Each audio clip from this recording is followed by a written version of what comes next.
Hey everyone, welcome back to the channel. In today's video, I will show you how to record vertical video in OBS Studio. First, download the OBS Studio. Then, let's create a new profile to keep our vertical settings separate. Here's Go to the top menu here, click Profile and select New. Now duplicate your current scene. Here you can see a duplicate option. Right click on your screen in the lower left panel and choose duplicate.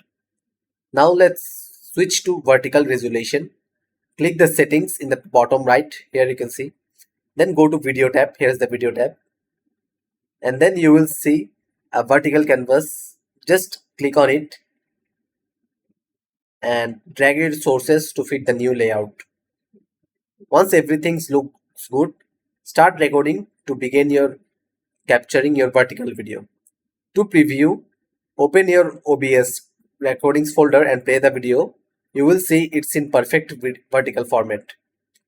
And that's how you record vertical video in OBS Studio. Like and share if this helped and subscribe for more OBS tips. Thanks for watching.